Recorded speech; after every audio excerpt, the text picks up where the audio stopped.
नाज़रीन, फैक्ट यह है कि अमेरिका अपने इत्तेहादियों को रीजन में सिक्योरिटी देने में बुरी तरह से नाकाम हो चुका है। पहले तो अमेरिका खुद ही वजह बना इस जंग को रीजन में इनिशिएट करने के हवाले से, उसने ही इस जंग को अप्रूव किया और उसी के ऑर्डर से ये जंग जब वो शुरू हुई है, जानते हुए कि ईरान का रिएक्शन जब वो क्या होगा। फिर जब अमेरिका के इन इत्तेहादी मुल्कों के ऊपर मिसाइल बरस रहे थे तो अमेरिका की टेक्नोलॉजी, अमेरिका की मिलिट्री वो अनेबल थी इन मिसाइलों को रोकने के हवाले से। और फिर अमेरिका ने कोई ज्यादा दिलचस्पी भी नहीं दिखाई इन मुल्कों को प्रोटेक्ट करने के हवाले से, यानी टेक्नोलॉजी अलग से फेल हुई लेकिन अमेरिका ने कोई ज्यादा दिलचस्पी भी नहीं दिखाई। अमेरिका की जो ज्यादा दिलचस्पी थी और जिधर वो ज्यादा रिसोर्सेज अपने और ज्यादा अपनी तवज्जो दे रहे थे वो इजराइल को प्रोटेक्ट करने के हवाले से जब वो दे रहे थे, ठीक है ना। और बाद में तो ये स्टोरीज आती रही कि अमेरिका ने सऊदी अरेबिया को ये तक धमका दिया कि हम तुम्हें इंटरसेप्टर मिसाइल ही नहीं देंगे इवन ड्यूरिंग द वॉर। ये तक उल्टा इन मुल्कों को जब धमकियां लगाई जाती रही। तो यही असल चीज है नाज़रीन कि अमेरिका अपने इत्तेहादियों को, जो यानी अरब मुल्क जब वो अमेरिका को इत्तेहादी कहते हैं, अमेरिका अरब मुल्कों को इत्तेहादी कहता है। सो इस तनाजुर में तो अमेरिका अरब मुल्कों को सिक्योरिटी देने में नाकाम हो चुका है। जो सिक्योरिटी ऑर्डर यहां पर लागू किया गया था वो फारिग हो चुका है। जब सिक्योरिटी ऑर्डर फारिग होता है तो फिर हर चीज ही फारिग हो जाती है। वो सारी बिल्डिंग जब वो गिर जाती है और उसकी जगह एक नई बिल्डिंग ने बनना होता है, तो अब वो नई बिल्डिंग बनेगी और हर मुल्क को एक नई डायरेक्शन के अंदर और नए अंदाज के अंदर जब वो सोचना है। अब इस तनाजुर में देखिए जो बड़ी डेवलपमेंट्स हो रही हैं, बड़ी ही अनयूजुअल सी ये खबर सामने आ रही है जो बहुत पहले होना चाहिए था बट देर आए दुरुस्त आए। अरब लीग जो है, जो कि बिल्कुल खामोश थी लेबनान में जो जुल्म हो रहा है, वो बिल्कुल जब वो खामोश बैठे हुए थे, तो आज कुछ देर पहले अरब लीग की स्टेटमेंट लेबनान के ऊपर आई है और उन्होंने बहुत ज्यादा कंडेम किया है इजरायली बमबारी को लेबनान के ऊपर, ठीक है ना।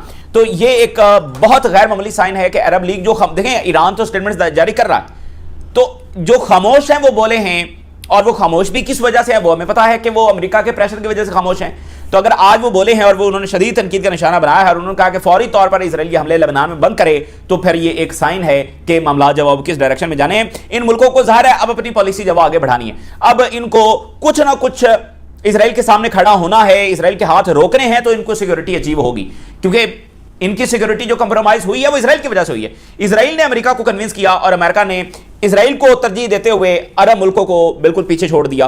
तो इन मुल्कों को आखिरकार अपने फैसले करने हैं। तुर्की और इजराइल के दरमियान जो कन्फ्रंटेशन है वो बढ़ती चली जा रही है और उसकी वजह यह है कि तुर्की चूंकि ताकत हासिल कर रहा है, तुर्की जब वेस्ट की जरूरत बन रहा है, यूरोप की जरूरत बन रहा है, अमेरिका की जरूरत बन रहा है। इस वक्त अगर आप देखें तो यूक्रेन के अंदर जो ड्रोन इस्तेमाल हो रहे हैं उसमें तुर्की का बहुत बड़ा कंट्रीब्यूशन है, उनकी बहुत बड़ी सप्लाई है और बाकी भी बहुत सारी। इस वक्त नेटो में यानी अमेरिका के बाद जो बहुत ही मॉडर्न डिफेंस कॉम्प्लेक्स है वो तो तुर्की का है और सेकंड लार्जेस्ट जो आर्मी है वो बरतानिया और फ्रांस की नहीं है, वो तुर्की की है।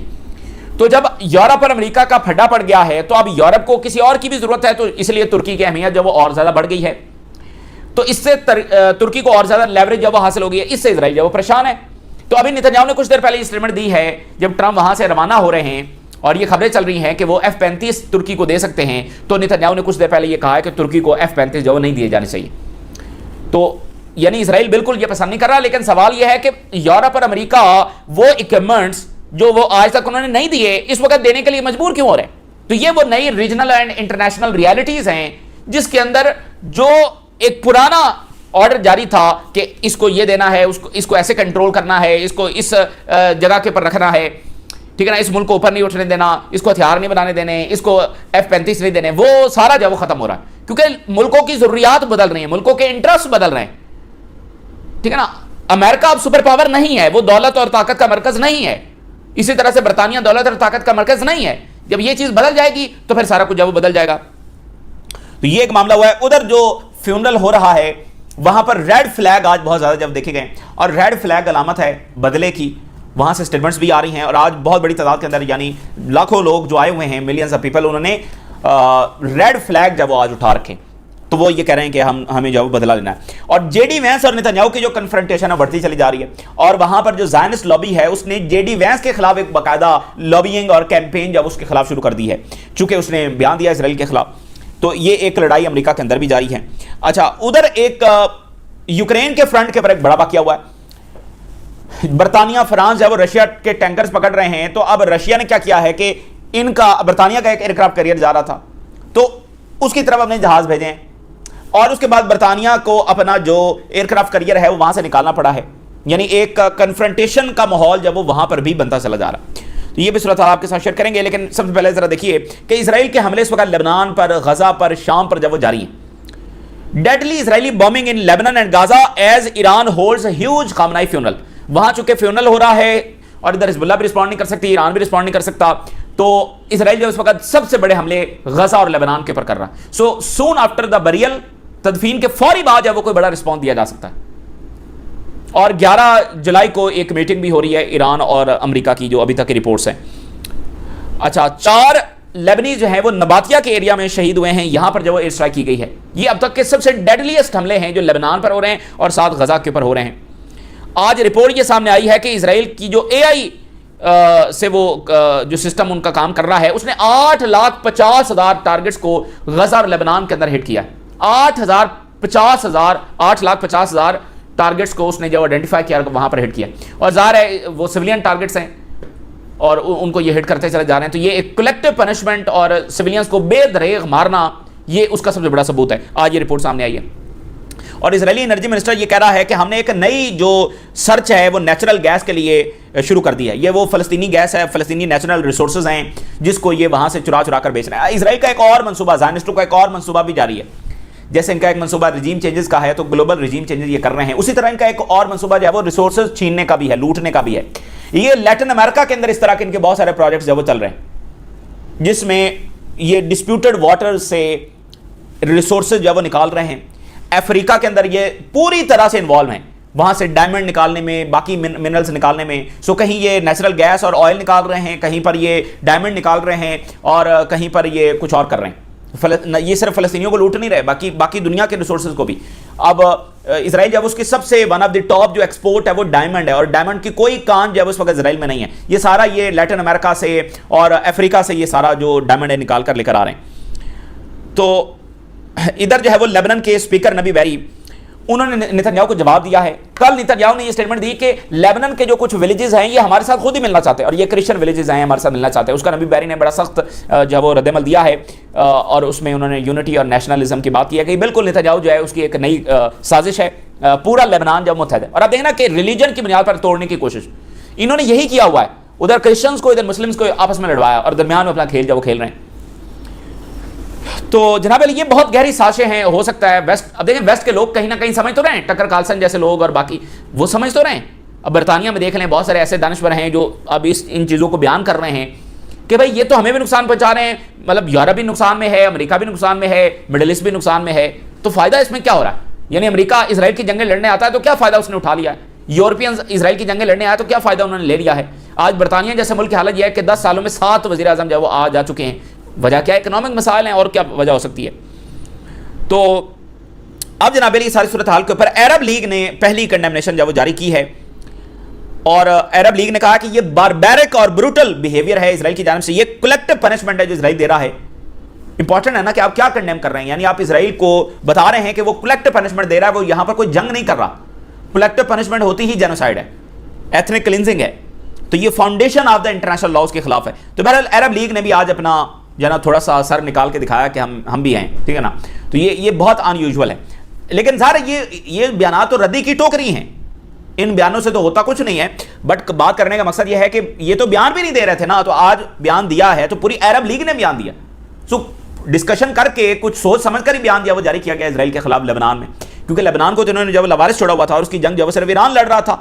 तो अब देखे ना, एक जो फैक्टर हम डिस्कस कर रहे थे कि अरबों पर एक ये बर्डन और प्रेशर बढ़ता चला जा रहा है कि आप क्या कर रहे हैं। लेबनान अरब मुल्क है, फलस्तीनी अरब हैं, शाम अरब है, यमन अरब है, तो आप भी कुछ कर रहे हैं या नहीं कर रहे।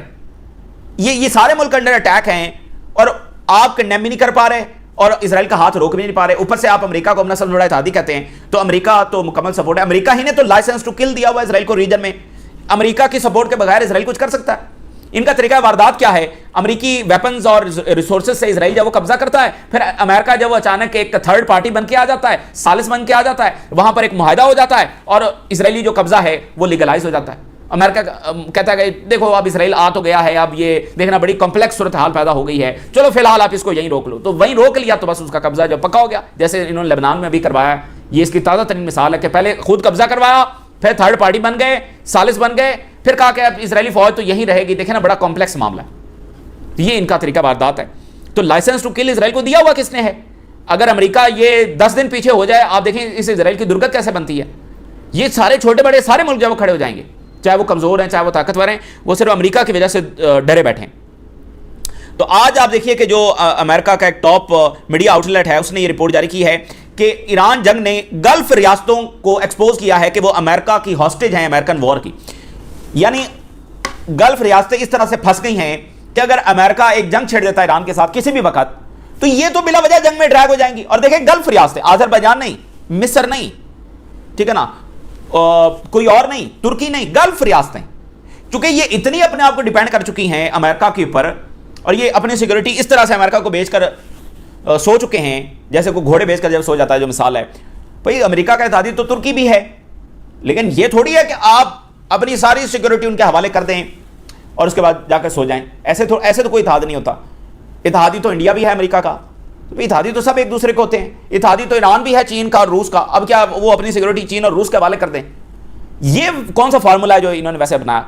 बहरहाल जो भी है, तो अब यानी कि गल्फ रियासतें फंसी हुई हैं कि वो हॉस्टेज टू यूएस एस्केलेशन बन चुकी हैं कि वो हाथियों की लड़ाई में वो जो है वो दरमियान में पिसे जाएंगे।